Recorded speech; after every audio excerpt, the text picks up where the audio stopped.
Kembali lagi di Apa Kabar Indonesia Pagi, on location bersama saya, Iman Fajar. Saat ini kami melaporkan dari Kota Bekasi, tepatnya dari perumahan Duku Zamrud, yang mana pada beberapa hari lalu pemirsa, warga di perumahan Duku Zamrud ini digegerkan oleh sebuah perkumpulan yang dianggap menyimpang atau diduga menyimpang dari ajaran agama Islam.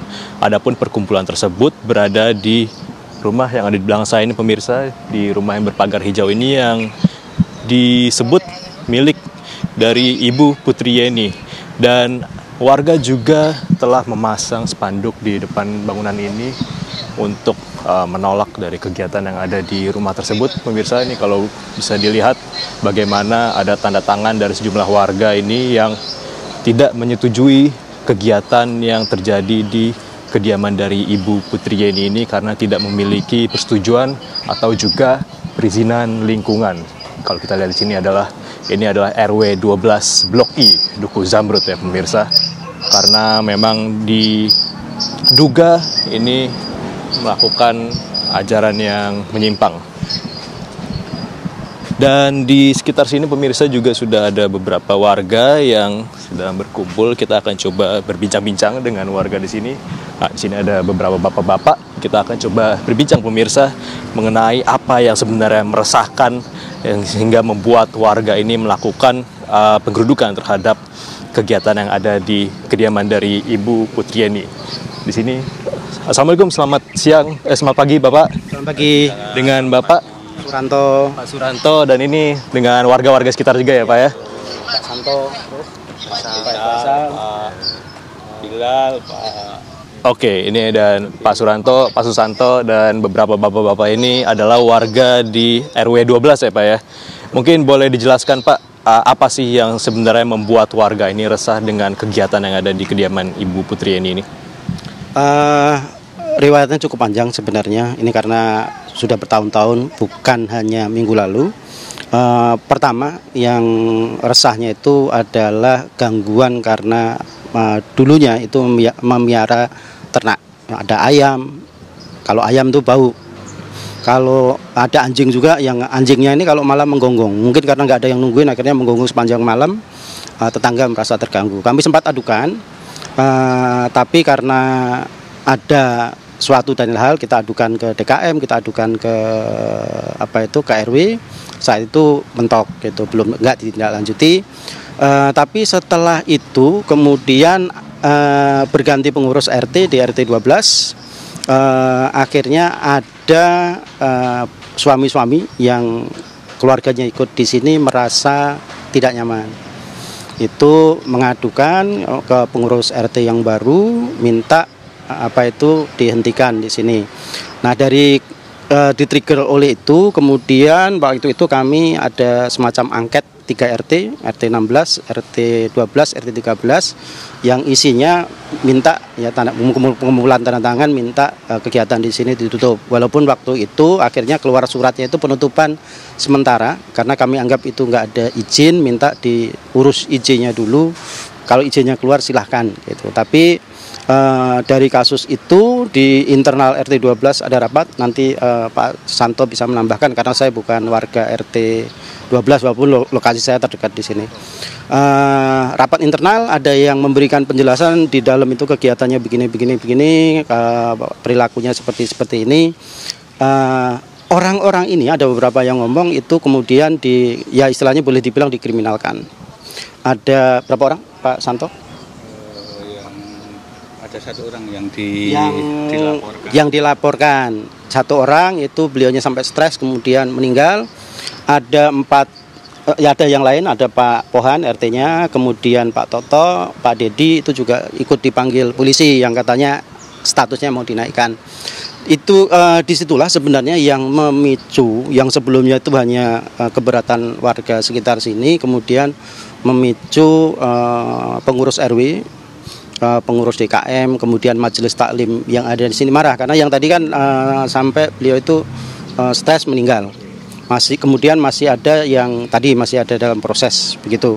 Karena ada sampai korban jiwa ini akhirnya kami terutama pengurus tadi, kemudian warga, kemudian majelis taklim tadi marah marah, akhirnya membuat gerakan. Gerakannya sebenarnya yang bukan hanya kemarin minggu lalu yang viral itu, tetapi sudah 3 kali. Yang pertama itu kita kumpul-kumpul di sini untuk mengawasi mereka dengan harapan setelah itu mereka menghentikan. Karena ceritanya gini, sebelum ada gerakan itu kami juga setahu saya itu sudah ada rapat mediasi, rapat diskusi bersama antara pengurus kegiatan di sini dengan pengurus RW. Bicara soal kegiatan yang ada di dalam itu Pak, ini kalau boleh tahu, ini jamaahnya apakah memang orang sekitar juga, dan setelah kemudian kemarin di demo oleh warga, apakah masih ada kegiatan atau seperti apa? Ini mungkin Pak Susanto boleh jelaskan, atau Pak Susanto? Terima kasih. Ini sebenarnya perkumpulan ini sudah lama ya, sekitar 8 tahunan ya Pak Ranto. Nah sebetulnya warga itu tadinya memang ya namanya pengajian cari ilmu kan bagus ya sebetulnya. Cuman perjalanan waktu itu ada semacam namanya konflik-konflik kecil lah, masalah parkir dan sebagainya. Nah saya akan mengambil yang hasil pertemuan sebelumnya dari pihak Bu Yeni dan RT, RW sama pengurusnya itu sebetulnya tuh kita nggak ada membubarkan atau menutup ya. Cuman kita itu berusaha memberi solusi karena perkumpulan ini kan ada dari luar selain warga sini. Nah itu tertutup, laki perempuan di dalam bareng-bareng, kemudian di kajian kan kita sebetulnya titik keberatannya itu tertutupnya itu karena ada pihak luar kan di dalam apa-apa kan kita nggak tahu. Nah dari hasil pertemuan dengan pengurus RT RW itu dikasihlah solusi. Satu, dia mau mengurus izin perkumpulannya, satu itu, atau pengajiannya keliling. Oke. Kan jadi ini ada beberapa kegiatan yang kemudian nanti masih akan dicari jalan tengahnya ya Pak ya, kurang lebih seperti itu. Oke, Pak Susanto, terima kasih banyak Pak atas waktunya. Kurang lebih itu pemirsa bagaimana keterangan dari warga mengenai kegiatan yang ada di tempat kami melaporkan saat ini. Kembali ke studio. Saudaraku, pengajian adalah majelis mulia. Di sana kita menuntut ilmu agama untuk meraih ridha Allah. Rasulullah bersabda, siapa yang menempuh jalan untuk menuntut ilmu, maka Allah mudahkan baginya jalan menuju surga. Ilmu adalah cahaya, dan majelis ilmu adalah taman surga. Namun, jalan menuju surga ini tidak pernah dimaksudkan dengan membayar tiket mahal. Akhir-akhir ini muncul pengajian yang memungut biaya besar. Mereka bahkan menjanjikan, pasti masuk surga bagi pesertanya. Ini adalah pemahaman yang keliru dan sangat berbahaya. Surga bukan barang dagangan yang bisa dibeli dengan uang. Surga adalah balasan dari Allah untuk iman, amal saleh, dan ketaatan kepadanya. Mengaitkan masuk surga dengan pembayaran tertentu adalah bentuk penipuan agama. Ini dapat menjerumuskan pelaku dan pengikutnya. Allah telah memperingatkan dalam Al-Quran. Apakah mereka mengira bahwa mereka dapat membeli karunia Allah dengan harga yang sedikit? Quran Surah Al-Baqarah ayat 174. Ayat ini jelas menegaskan. Para ulama menegaskan, memungut biaya besar tanpa alasan jelas adalah perbuatan keliru. Membatasi majelis ilmu hanya untuk yang mampu, menyelisihi semangat dakwah Rasulullah.